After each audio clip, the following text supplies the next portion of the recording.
Hey everybody, welcome back, and today we're going to be giving our review of Six Flags Over Texas for 2023.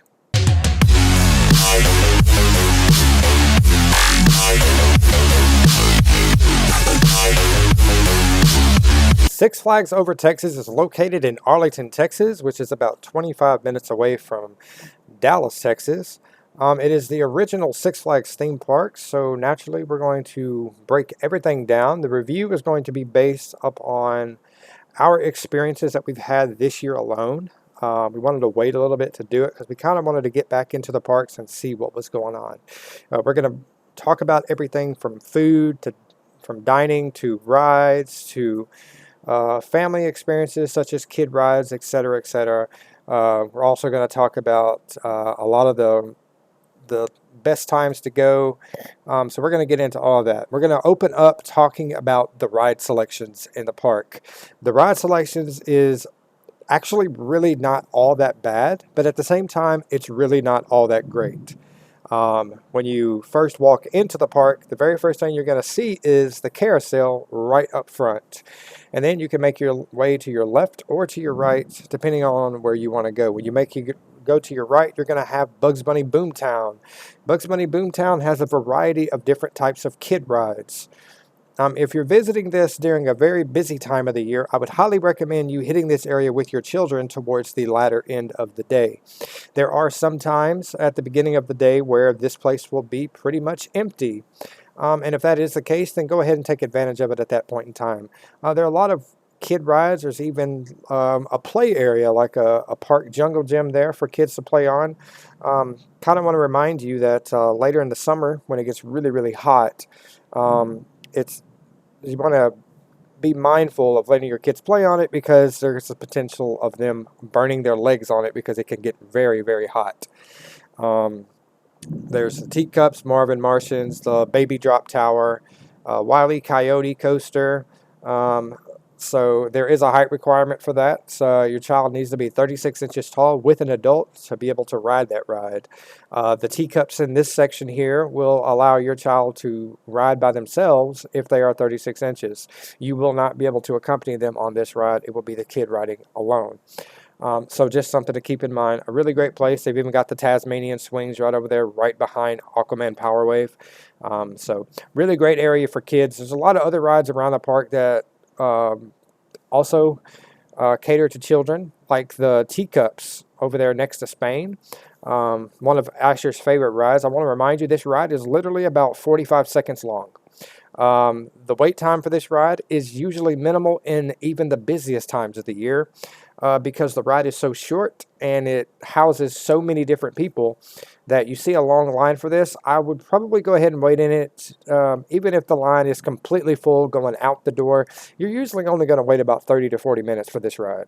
And I've seen this line go all the way down to the little swinging disc thing. I can't remember, El Sombrero or whatever, El Sombrero. And usually 30-40 minutes is usually how it is.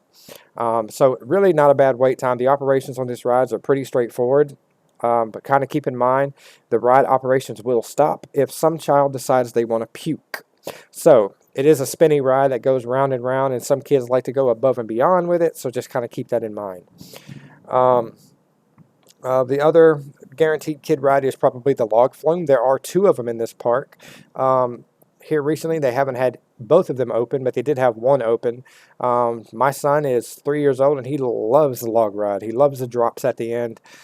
He just absolutely loves it. He's been riding it since he was a baby. There is no height requirement on this ride for infants and small children. So if you wanted to take your infant or baby on it to kind of let them experience something thrillful, I think this is a really great opportunity for them to be able to do that. It's very relaxing, and then you can kind of make them poop their pants towards the end of it. So it's really fun and great. Let's move on to the park's coasters. That's why everybody's here, right? You want to know about the roller coasters. The primary coaster in the park is New Texas Giant. It is the primary attraction there.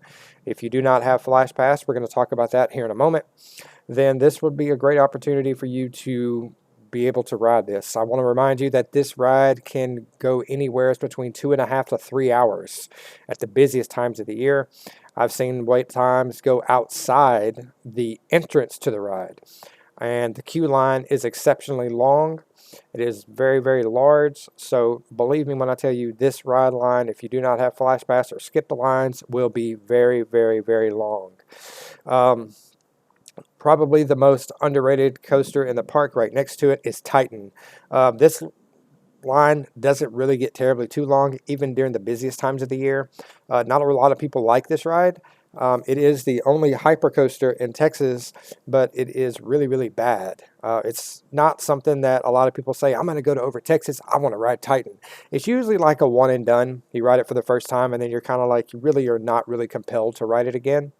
So just kind of keep it in mind. It's a great ride, and it's something I think you should experience at least once, but it's not something that I would say, okay, you know, we have to do this. It's not something that's on my top 5 for this. Another great ride in the park, probably the most underrated coaster in the entire park, is Shockwave. It is a double looping Schwarzkopf coaster that has a lot of airtime. It's got everything that you possibly need. It gets up to about 5.9 Gs on the double loops. Lap bar restraints there. One of my favorite rides in the park, and I exceptionally really enjoy this. Especially there's the infamous Batman the Ride, the B&M suspended coaster.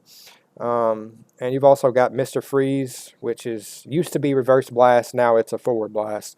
Reverse blast really set this ride apart from any other ride in the park, but since they flipped it around and made it go forward, this ride is just kind of meh. It's kind of mediocre. It's really not all that great. It's not at its former glory. If you want to experience Mr. Freeze reverse blast, I would highly advise just taking a trip to Six Flags St. Louis, as it's the only park that actually has it going backwards. The oldest coaster in the park is Judge Roy Scream. I don't ride this thing unless my kid wants to ride it. This is probably one of the oldest, and it is the roughest coaster in the history of mankind. If you ride this thing in the back, it is literally equivalent to you getting speared by Goldberg. It is very, very rough on the body. The track is old. It's a classic. Yes, you guys can roast me in the comments. It is a classic, but this thing is rough. I would only ride this thing in the front 2 cars. Anything else beside that is going to be extremely, really, really rough. So just kind of keep that in mind if you're going to go ride it. I feel like it's a really great starting coaster for people who are just starting riding roller coasters. I feel like it'd be something that's really great for them. But aside from that, not really too much. There's a lot of flat rides. You've got Riddler's Revenge. You've got Catwoman Whip. You've got the S&S Free Spin Joker there in Gotham. You've got a couple of other kid rides there in the Gotham area. And then you've got the towering attraction, Texas Skyscraper, 420 feet tall swing ride. That's not my cup of tea. I don't like flat rides. You guys might enjoy flat rides. If you enjoy being 420 feet up in the air and being able to see great, beautiful views and stuff like that, then it's a really good ride for you. Let's talk a little bit about Flash Passes. We're not going to spend a lot of time on here. Flash Passes is a skip-the-line service that you can use however many times you want during the duration of your visit at the park. If you get a season pass, you can use this as an add-on, which will allow you to skip the line all season. I would highly recommend that because the prices per person per day for this attraction on the busiest times of the year, I've seen it in anywhere of upwards to $180 per person per day. If you get it on your season pass, and you get the platinum version, you're only going to be paying $20 per month for it. But if you're going to be going to the park regularly, I would highly, recommend doing this because, you're going to benefit from it, from skipping the line. With the new season passes, giving the diamond one, you will get 4 skip the lines all year. It's not like the memberships used to be, and you would also be able to use your Flash Pass however many times you want. Unlike Disney Genie Plus, this Flash Pass system, this skip the line system, will allow you to reserve however many rides, however many times you want. You're not stuck to riding one ride one time. If you want to ride Texas Giant 50 times in one day, then you can go reserve Texas Giant, ride it, get off, reserve it again. You can literally ride the same ride all day if that's what you wanted to do. But some of these vary in prices, and also depends on how busy the park is. If the park is going to be really, really busy, then the prices are going to be really, really high. If the parks are going to be kind of slow or really slow, the prices are going to be low. If it's going to be raining in the park, the prices are going to be very, very low. So just kind of keep that in mind. It is very, very beneficial if you want to get a whole bunch of rides in, or if you want to experience some of the queue lines, which really aren't all that bad. There's really nothing too great that sticks out when it comes to the queue lines that really make your eyes pop and drag your attention to it. So using the skip the lines is probably not, you're not really missing much from it. Let's talk about dining. There are approximately 39 different restaurants to choose from with your dining. Nothing here at Six Flags Over Texas screams five-star meal or anything remotely close to it. You're getting traditional theme park food. So don't think like McDonald's and Burger King, okay? Right along something like that. You might get some meals that taste really, really good. Um, there is a lot of burgers that are halfway decent. We love Johnny Rockets. You never go wrong with Johnny Rockets because we always love the sauce on the burgers, and the burgers are always really delicate. The fries are good. At Six Flags Fiesta, Texas, we like the restaurant right next door to Poltergeist. We go there all the time, and I love their fries. Their burgers are kind of okay, but I really love the fries there. My son really loves the chicken strips. You can get anywhere from chicken strips to burgers to pizza. You go to All American Cafe, you can even get pizza and breadsticks.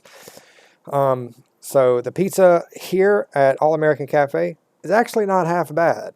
The pepperoni pizza is really good. The sauce is good. It's just a good mixture of everything. So all around, I feel like the food at this park, it's like your traditional theme park food, but it's not bad. You know, it would probably be equivalent of you eating in like McDonald's or Burger King or something. So just kind of keep your expectations low and it'll be fine.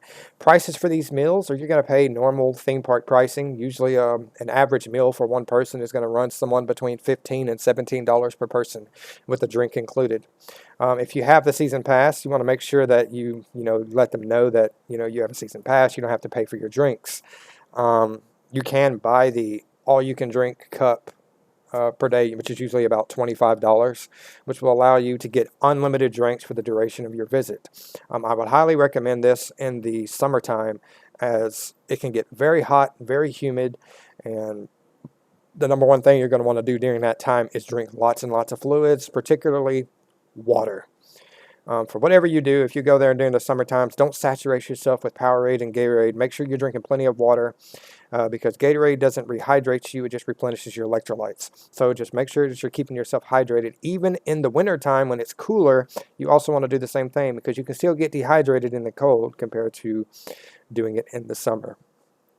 Another thing I want to mention about a lot of the restaurants that are here, most of them, not all of them, but most of them will allow you to mobile order. Anyone that's ever taken a trip to Disney World or any theme park in the history of the world knows about how this mobile order is. You can select your time and restaurant you would like to do. You can pick what you want and then go ahead and order it. If you have the dining plan, we're going to talk about that here in a minute, then you will be able to apply your credits for your dining while you're doing the mobile order. You will not have to wait in line.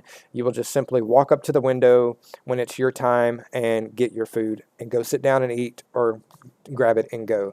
I would highly recommend using mobile order as it saves yourself a lot of time, especially if you're trying to maximize your time inside the parks. Using the mobile order will do that because you don't have to sit there and wait in line for 25-30 minutes just to order your food. So just kind of keep that in mind. The dining plan is something that's very affordable. You can actually buy the all-day dining per person at a pretty reasonable price.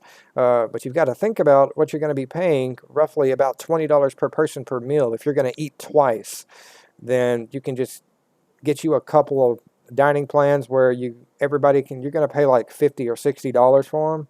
And you can you'll get guaranteed to get two meals, two meals. So, I mean, you can't go wrong with that. So, if you're paying $50 and you're paying $50 per person for three, you're paying $150 to eat. Where if you do it normally, depending on where you go, the prices will fluctuate. Some restaurants will be higher than others. Restaurants that I would highly recommend is the hot dog stand right next to Texas Giant. They have some really, really great hot dogs. All American Cafe has great pizza. The burgers are kind of meh.